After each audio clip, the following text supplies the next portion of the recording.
못 와. 하늘나라에 갔어요. 할아버지의 떨리는 목소리가 가게 안을 무겁게 짓눌렀어요. 저와 아내는 들고 있던 만두 접시를 떨어뜨릴 뻔했어요. 2달 전까지 매주 수요일마다 함께 찾아와 애틋한 눈빛을 나누던 그 할머니가 이제는 영원히 볼 수 없다는 말이었어요. 이제 나만 죽으면 돼요. 천국에선 같이 살 수 있겠지요.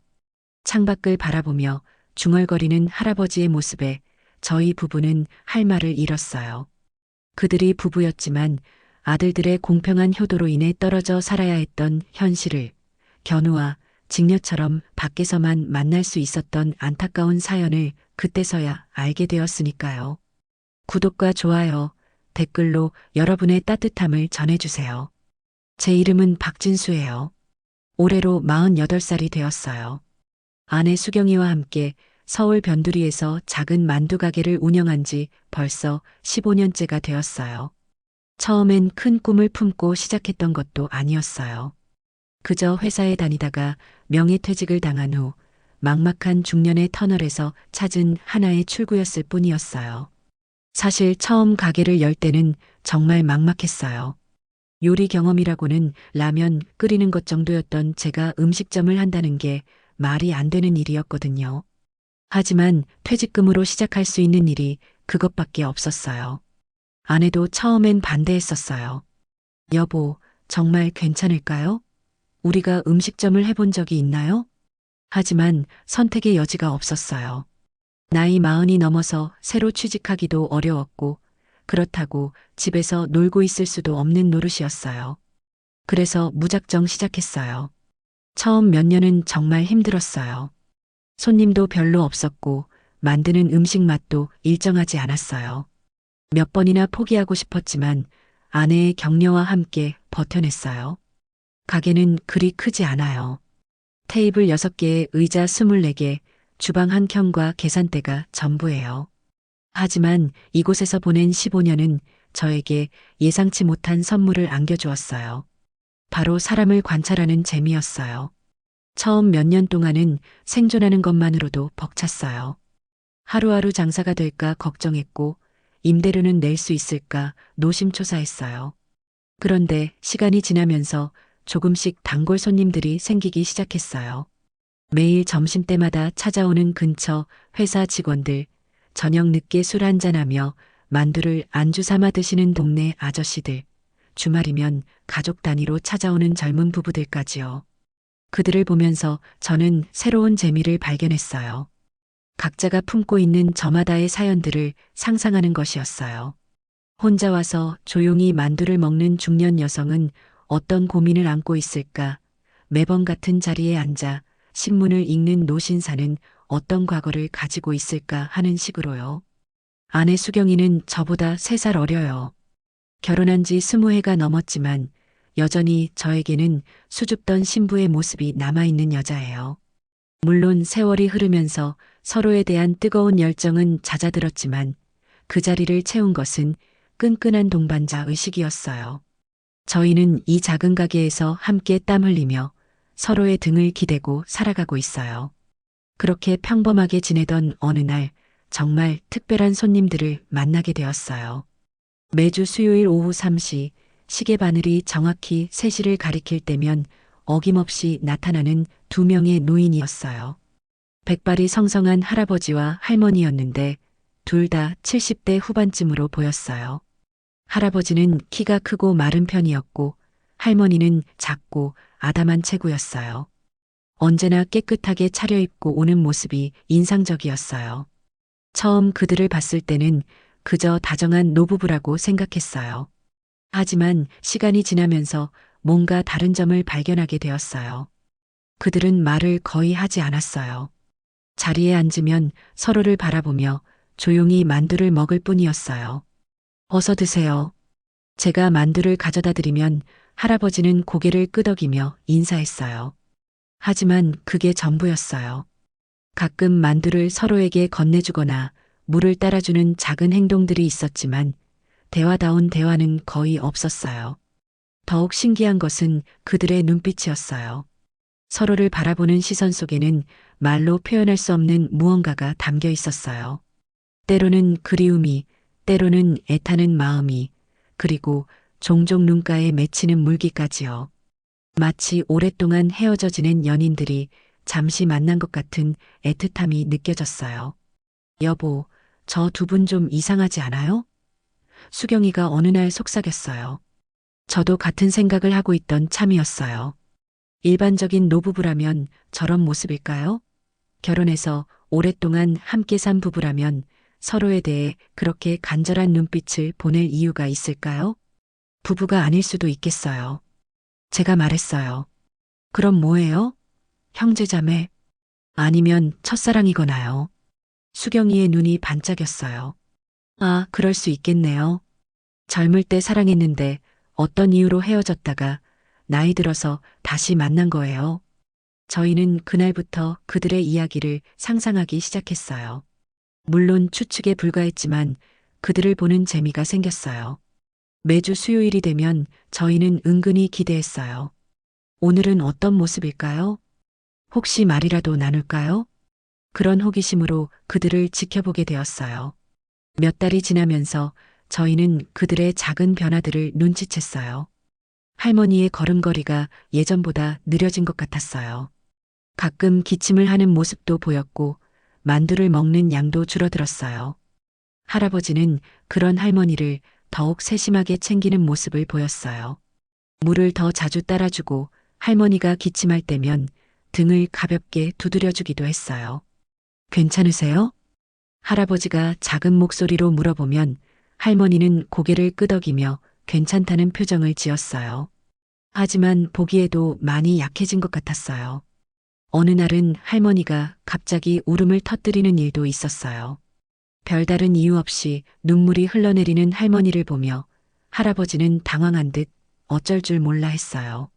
그러다가 조용히 손수건을 꺼내 할머니의 눈물을 닦아주었어요. 그 모습을 본 저희 부부는 왠지 모를 뭉클함을 느꼈어요. 뭔가 사정이 있으신 것 같아요. 수경이가 걱정스럽게 말했어요. 저도 같은 생각이었어요. 하지만 선뜻 말을 걸기는 어려웠어요.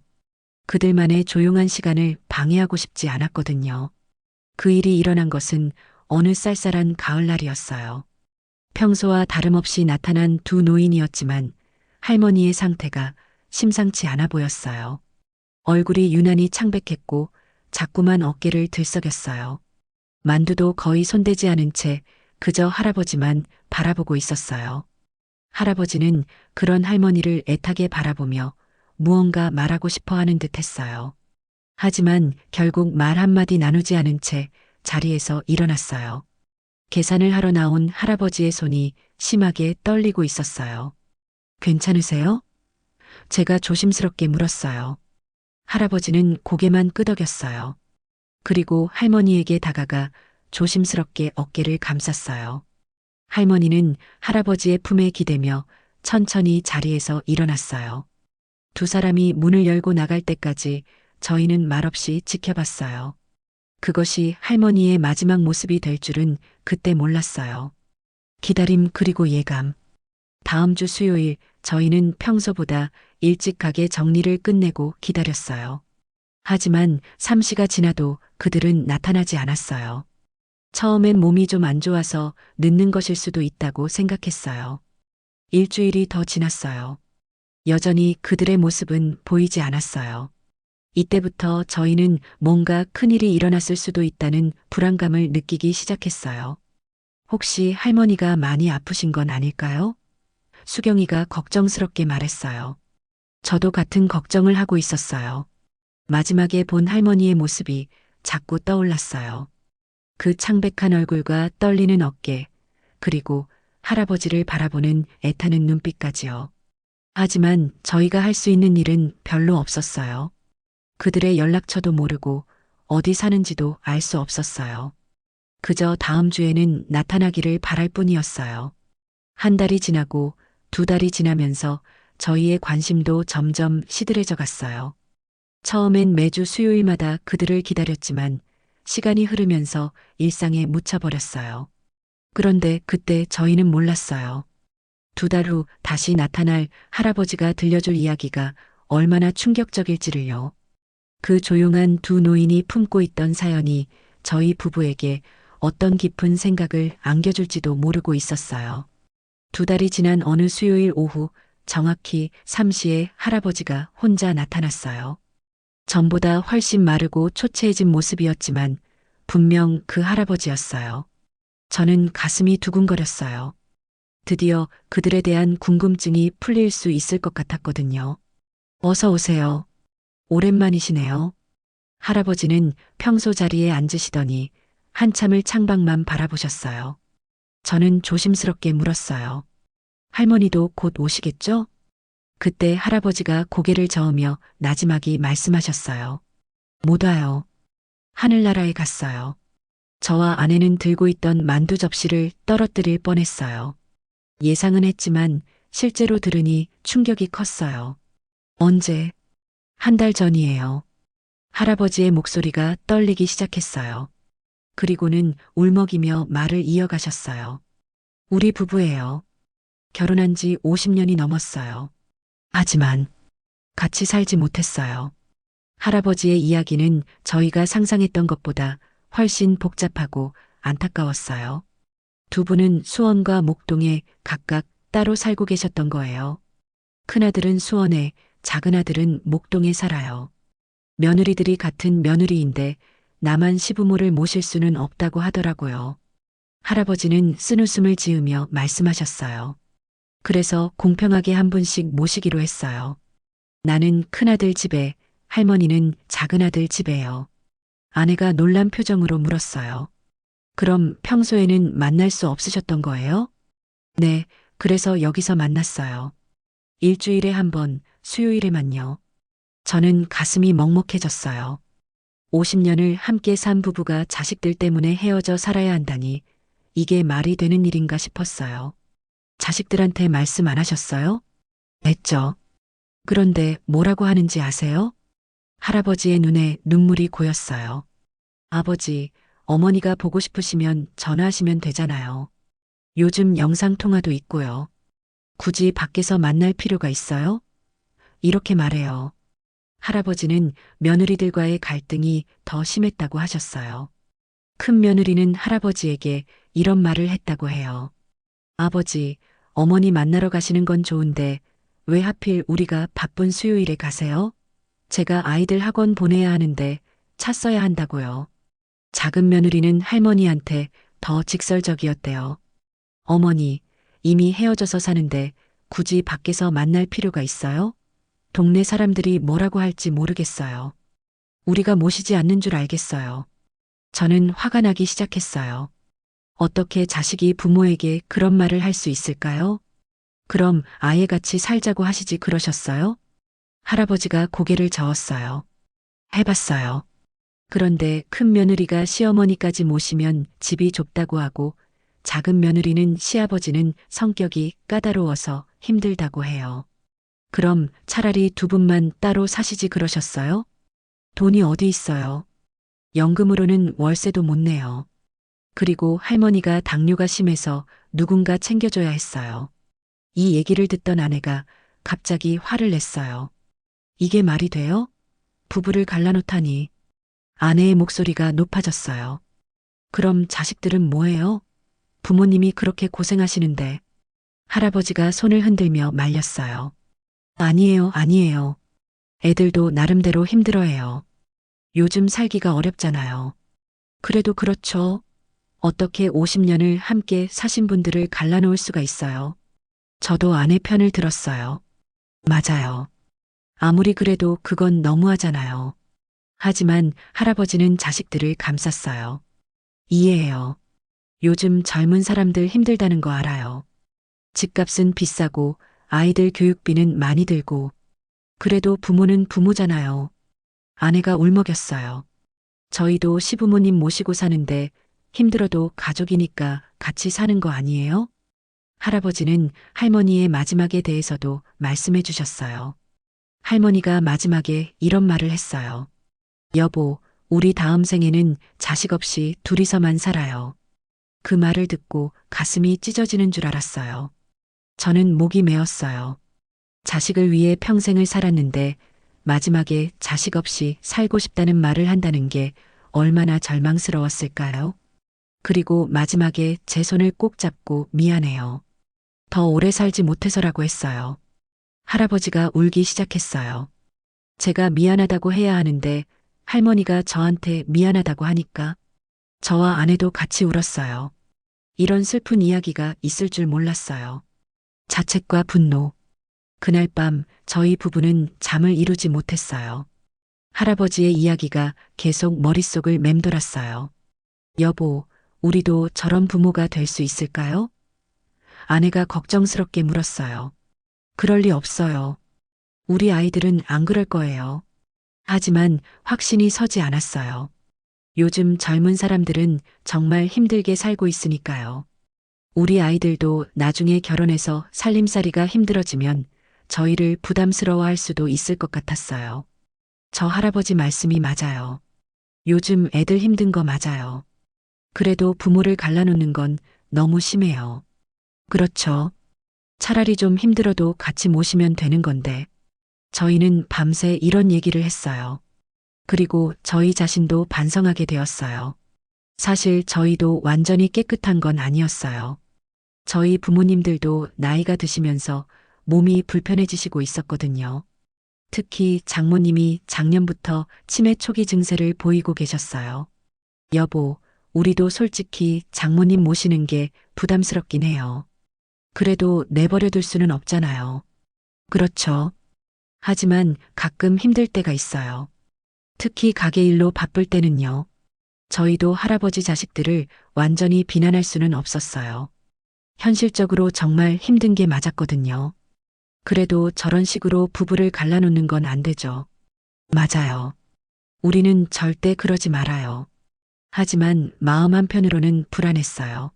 나중에 저희가 늙으면 정말 어떻게 될까 하는 생각이 들었거든요. 다음 날 아침 저희는 중요한 결심을 했어요.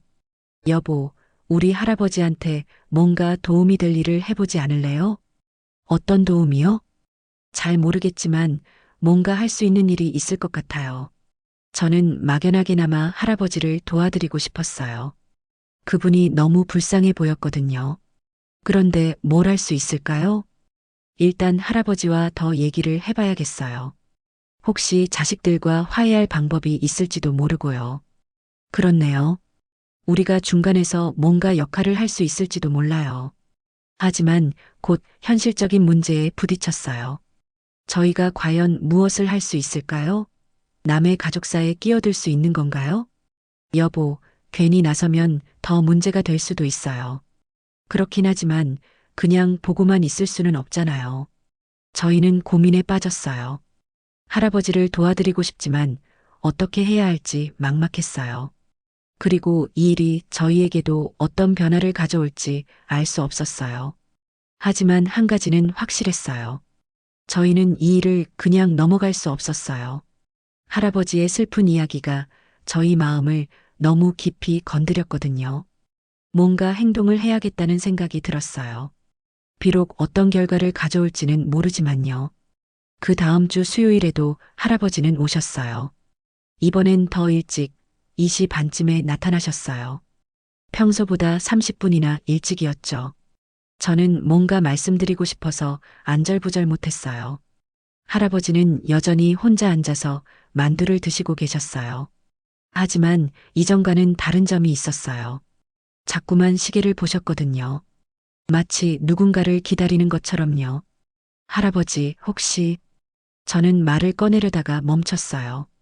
뭐라고 말해야 할지 모르겠더라고요. 할아버지는 고개를 들어 저를 바라보셨어요. 뭐요? 아니에요. 그냥 저는 결국 아무 말도 하지 못했어요. 그냥 물만 한 잔 더 따라드렸어요. 할아버지가 가신 후 아내가 제게 다가왔어요. 왜 아무 말도 안 했어요? 뭐라고 해야 할지 모르겠더라고요. 그래도 뭔가 해야죠. 저도 그런 마음이었어요. 하지만 현실은 달랐어요. 남의 가족 일에 끼어들기가 쉽지 않았거든요. 며칠 후 저는 용기를 내서 할아버지께 전화번호를 물어봤어요. 다음에 오실 때 말이에요. 할아버지, 혹시 전화번호 좀. 왜요? 그냥 안부라도 여쭤볼 수 있게요. 할아버지는 잠시 망설이시더니 번호를 알려주셨어요. 저는 그 번호를 소중히 적어두었어요. 그날 밤 저는 할아버지께 전화를 드렸어요. 조심스럽게 말문을 열었어요. 할아버지, 만두가게 사장이에요. 아, 네. 무슨 일이세요? 그냥 안부 여쭤보려고요. 그리고 혹시 제가 도움이 될 일이 있으면 말씀하세요. 전화 너머로 할아버지의 한숨소리가 들렸어요. 고마워요. 하지만 별로 할 수 있는 일이 없을 거예요. 그래도 뭔가 있을지 모르잖아요. 할아버지는 잠시 침묵하시더니 말씀하셨어요. 사실, 큰아들하고 싸웠어요. 제 마음이 철렁 내려앉았어요. 무슨 일이세요? 제가 할머니 무덤에 자주 가니까 며느리가 싫어해요. 아버지가 맨날 우울해 하시면 아이들 정서에 안 좋다고 해요. 그게 무슨 소리예요? 그래서 큰아들이 저한테 아버지, 이제 그만 잊으시라고 했어요. 저는 화가 나기 시작했어요. 어떻게 자식이 부모에게 그런 말을 할 수 있을까요? 그럼 할아버지는 뭐라고 하셨어요? 50년을 함께 산 사람을 어떻게 그냥 잊냐고 했죠. 그랬더니 큰아들이 화를 내더라고요. 할아버지의 목소리가 떨리기 시작했어요. 아버지가 그렇게 우울해 하시니까 저희도 힘들어요. 좀 밝게 사시면 안 돼요? 이렇게 말해요. 저는 할 말을 잃었어요. 아내를 잃은 슬픔도 마음껏 표현할 수 없다니 이게 말이 되는 일인가요? 그래서 지금 어떻게 지내세요? 집 안 분위기가 너무 안 좋아요. 며느리는 저를 쳐다보지도 않고 손자들도 할아버지 눈치를 봐요. 제 가슴이 답답해졌어요. 할아버지가 얼마나 힘드실까 생각하니 잠이 안 왔어요. 다음 날 저는 아내와 상의했어요. 여보, 우리가 할아버지를 우리 집에 모실 수는 없을까요? 아내가 깜짝 놀랐어요. 뭐라고요? 할아버지가 너무 불쌍해요. 우리 집에서 지내시게 하면 어떨까요? 여보, 정신 나간 소리 하지 마세요. 아내의 반응이 차갑더라고요. 우리도 우리 부모님 걱정해야 해요. 남의 어른을 모실 여유가 어디 있어요? 그래도 현실을 생각해 봐요. 가게 일도 바쁘고 우리 아이들도 있고 아내 말이 맞았어요. 저희도 현실적으로 여유가 없었거든요. 며칠 후 더 큰 문제가 생겼어요. 할아버지에게서 급한 전화가 왔거든요. 큰아들이 저를 요양원에 보내려고 해요. 뭐라고요? 며느리가 아버지 때문에 가정이 우울해진다.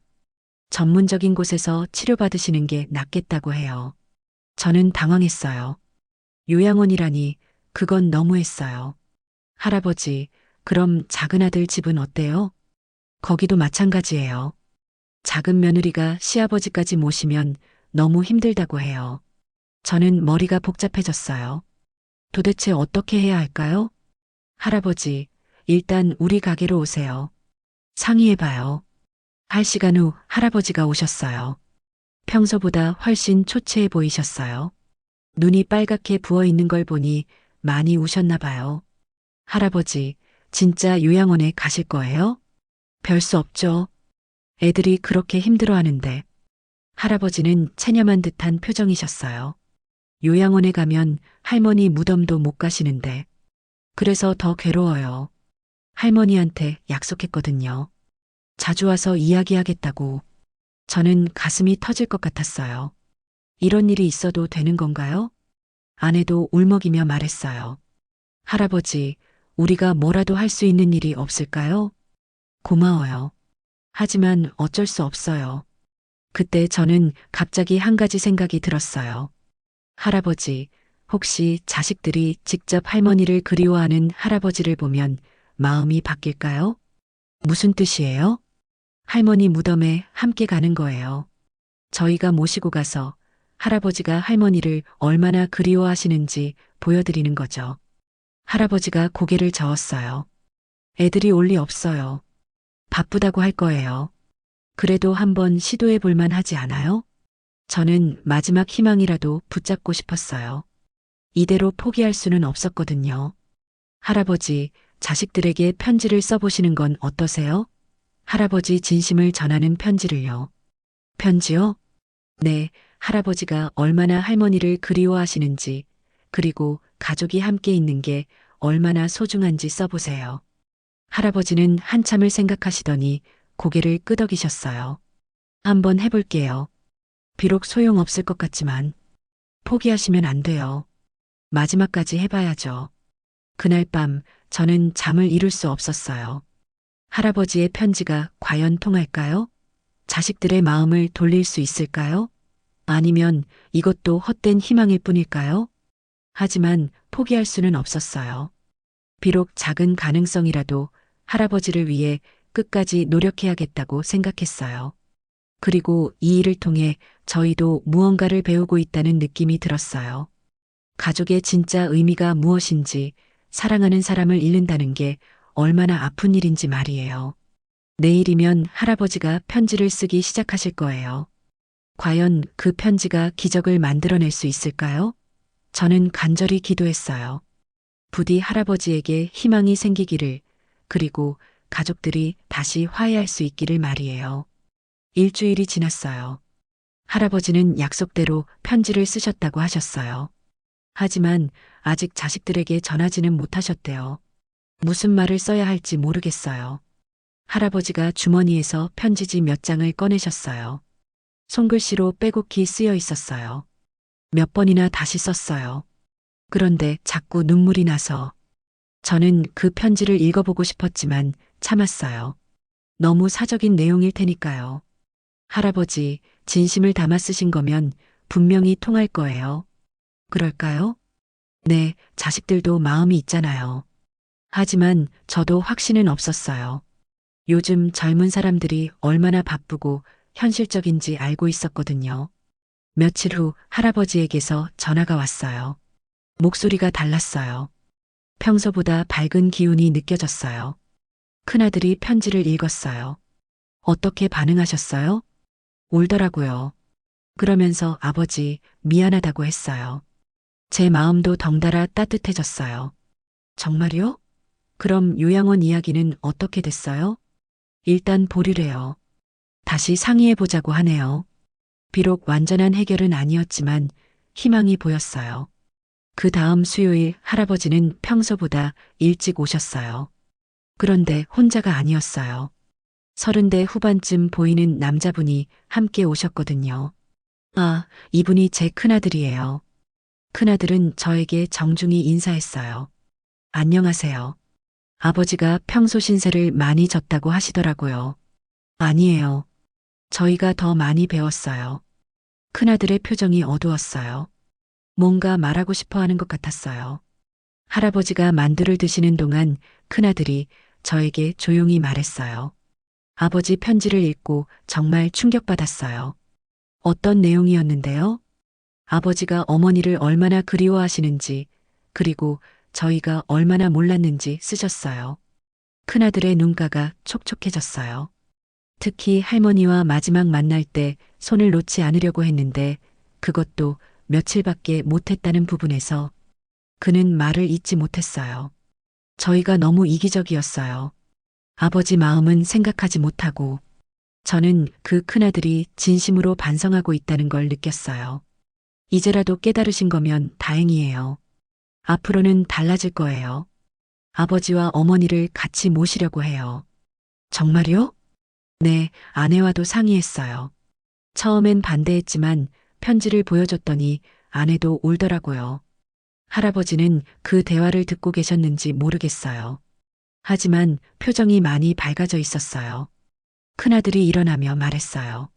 아버지, 이제 집에 가실까요? 아내가 어머니 사진도 꺼내놨어요. 할아버지의 눈에 눈물이 글썽였어요. 정말? 네, 거실에 크게 걸어놨어요. 이제 아버지가 언제든 어머니와 이야기하실 수 있어요. 그 모습을 보니 제 마음도 뭉클해졌어요. 하지만 며칠 후 또 다른 문제가 생겼어요. 작은아들 집에서 연락이 온 거예요. 할아버지에게서 들은 이야기였어요. 작은 며느리가 화를 냈어요. 시아버지만 모시면 우리는 뭐가 되느냐고 해요. 그럼 어떻게 하시려고요? 큰아들이 작은아들을 설득하겠다고 해요. 같이 모시자고 말이에요. 하지만 그게 쉽지 않다는 걸 저도 알고 있었어요. 두 집에서 번갈아 가며 모시는 것도 쉽지 않은데 한 집에서 함께 모신다는 건 더 어려운 일이니까요. 일주일 후 예상했던 대로 문제가 생겼어요. 작은 아들이 완강히 반대한다는 거예요. 형만 효자 되려고 하지 말라고 했다는 거예요. 할아버지는 다시 우울해지셨어요. 결국 제가 중간에서 애들 사이만 벌어지게 하네요. 그렇게 생각하지 마세요. 하지만 저도 답답했어요. 어떻게 하면 좋을까요? 그때 아내가 좋은 아이디어를 냈어요. 할아버지, 두 아들을 여기로 한번 불러보시는 건 어때요? 여기로요? 네, 할아버지가 할머니와 함께 오시던 이 자리에서 이야기해 보세요. 저도 그 생각이 좋았어요. 맞아요. 여기는 할아버지와 할머니의 추억이 있는 곳이잖아요. 할아버지는 고개를 끄덕이셨어요. 며칠 후 두 아들이 함께 왔어요. 작은 아들은 처음 보는 얼굴이었는데 형보다는 좀 더 날카로운 인상이었어요. 할아버지는 그들에게 이 자리의 의미를 설명하셨어요. 여기서 어머니와 1년 넘게 만났어요. 일주일에 한 번씩 이 자리에서요. 두 아들은 조용히 들었어요. 어머니가 마지막에 여기 와서 우신 것도 기억나요. 그때 어머니가 뭐라고 했는지 아세요? 작은 아들이 고개를 저었어요. 우리 아들들이 행복하게 살았으면 좋겠다고 했어요. 자기는 아픈데도 너희들 걱정만 했어요. 할아버지의 목소리가 떨렸어요.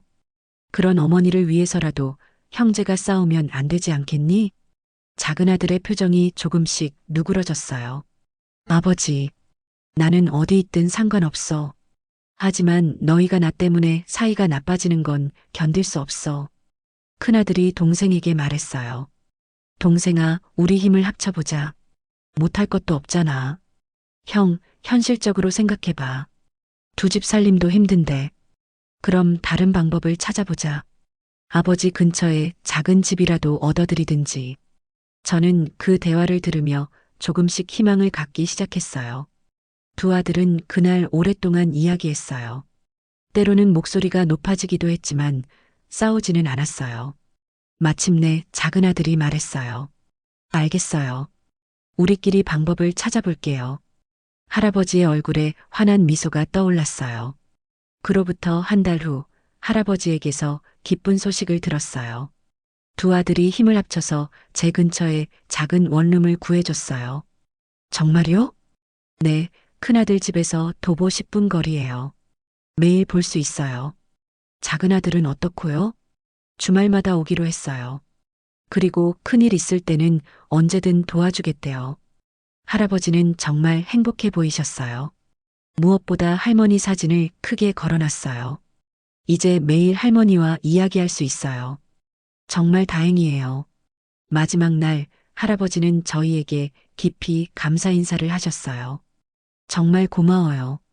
여러분이 아니었다면 저희가 뭘 했다고 그러세요? 아니에요. 여러분이 제 이야기를 들어주시고 방법을 찾아주셨잖아요. 할아버지는 마지막으로 이런 말씀을 하셨어요. 이제 천국의 할머니에게 좋은 소식을 전해드릴 수 있겠어요.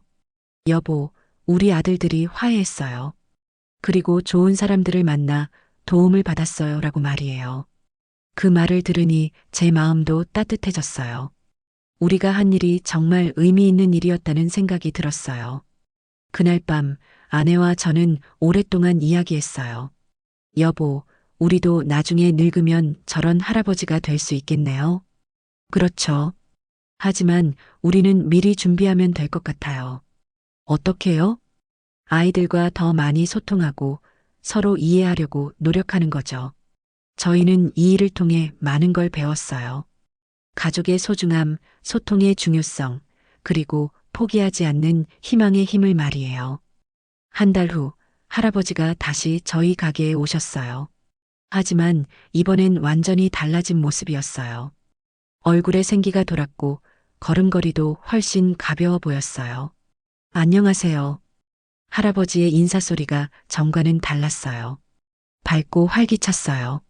할아버지, 어떻게 지내세요? 좋아요, 정말 좋아요. 할아버지는 자리에 앉으시며 환하게 웃으셨어요.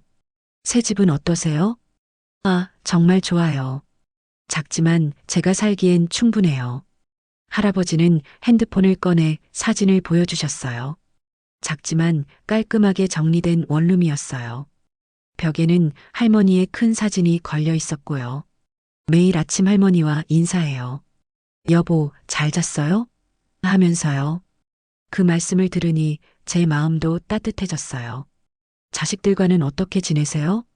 큰아들이 매일 들러요. 같이 저녁도 먹고 손자들도 자주 와요.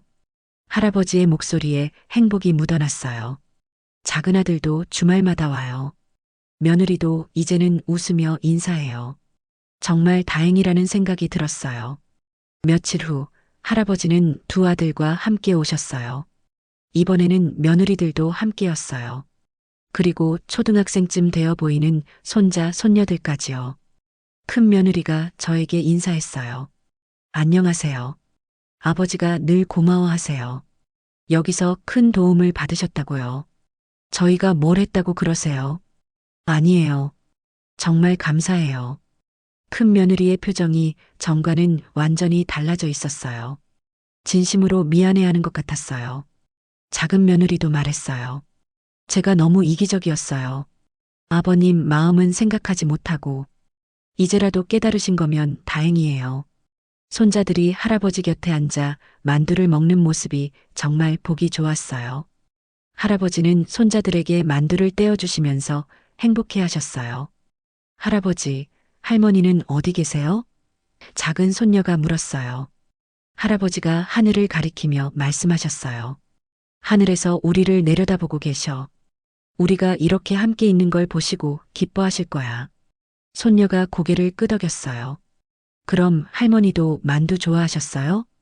그럼 할머니가 제일 좋아하셨지. 여기 와서 할아버지랑 같이 먹곤 했어. 그 대화를 들으며 저는 할머니를 떠올렸어요. 조용히 만두를 드시며 할아버지를 바라보던 그 따뜻한 눈빛을요. 식사 후 큰아들이 저에게 말했어요. 정말 감사합니다.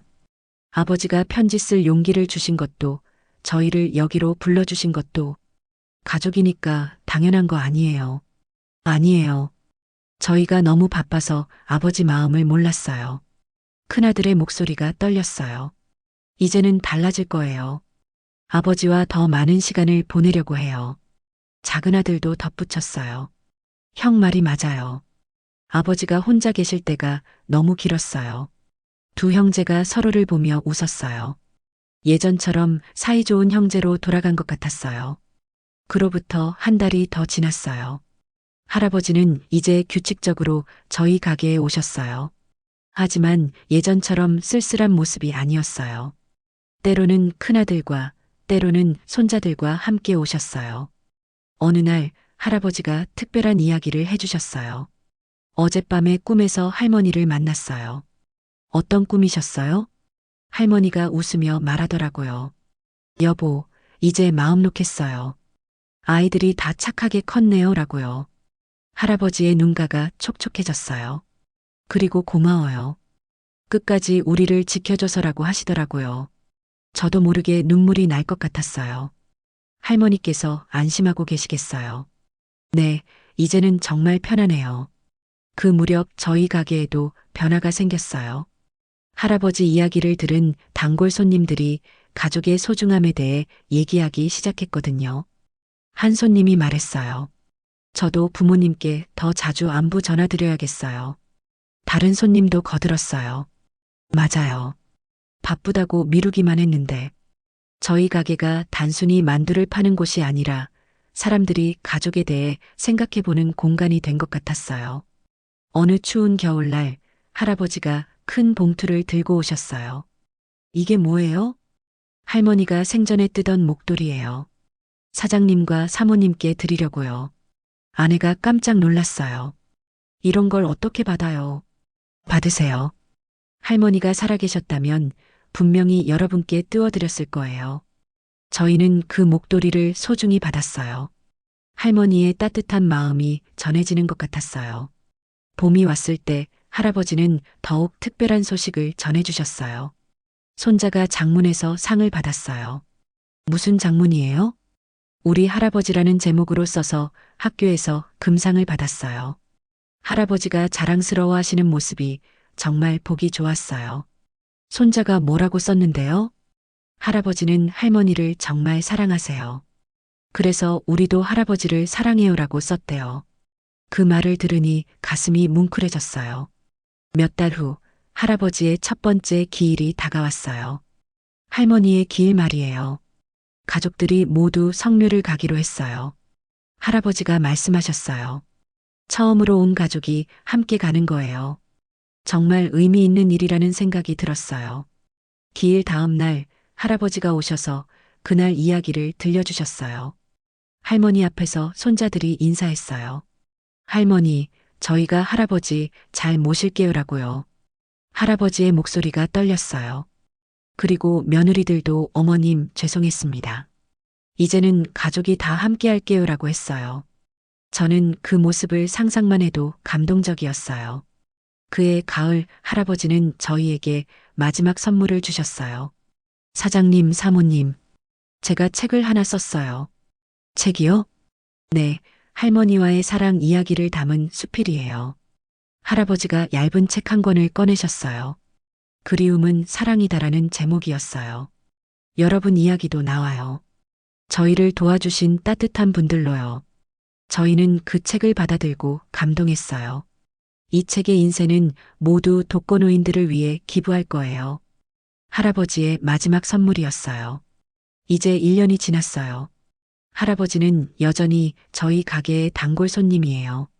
하지만 예전처럼 슬픈 모습은 아니에요. 가족들과 함께 오시고 손자들과 웃으며 이야기하세요.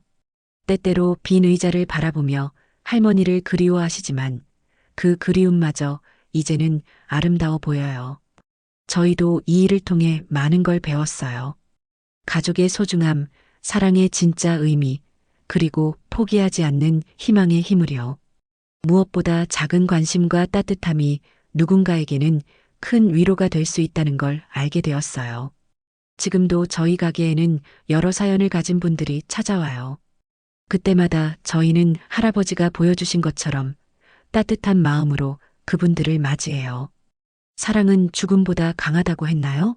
할아버지와 할머니의 이야기를 보며 그 말이 정말이라는 걸 알게 되었어요. 그들의 사랑은 가족들의 마음을 바꿨고 저희 같은 이웃들에게도 큰 감동을 줬어요. 그리고 앞으로도 많은 사람들에게 희망의 메시지를 전할 거라고 믿어요. 다음엔 더 좋은 이야기로 다시 뵙겠습니다.